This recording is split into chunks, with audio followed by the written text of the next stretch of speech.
कोण आहेस तू बेटा?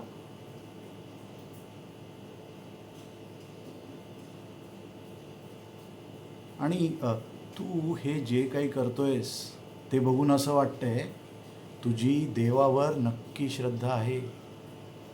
कोणाच्या तरी भल्यासाठी तू इथे आलायस. देव तुझं नक्की कल्याण करेल. हम्म. कसं असतं ना बेटा, माणसाची जशी कर्म तसं फळ देव त्याला देतो. चांगल्या कर्माचं फळ चांगलं, वाईटाचं वाईट.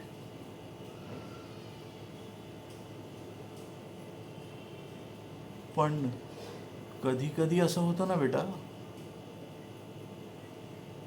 की आपण कोणाचं काहीही वाईट केलेलं नसताना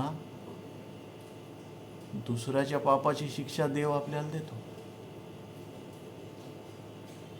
आणि ती भोगावी लागते. हा, आता याला पूर्वजन्मीचं वाईट पापही म्हणू शकतो. तू जसा तुझ्या कुटुंबासाठी इथे आलायस तसं माझं नाही. मी देवळात राहतो कारण माझ्या कुटुंबाचं भलं व्हावं म्हणून. कारण मला माहिती आहे मी जर परत गेलो तर त्यांना खूप सहन करावं लागेल. त्यामुळे माझा परत जाण्याचा मार्ग बंद. तुझं तसं नाहीये, तू परत जाऊ शकतोस.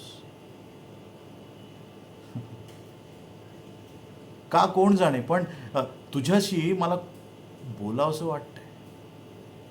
मी कधीच कोणाशी बोलत नाही, पण तुझ्या बाबतीत तसं नाहीये. हो, मंदिरात सगळे मला बाबा म्हणतात, तूही म्हणत जा. आणि तू माझ्या मुलासारखा आहेस. तुझं नाव नाही विचारणार मी, तू माझ्या मुलासारखा आहेस. त्यामुळे तू मलाही बाबाच म्हणत जा आणि मी तुला बेटा म्हणीन बरं का. हो बेटा. हर हर महादेव. हर हर महादेव. हर हर महादेव.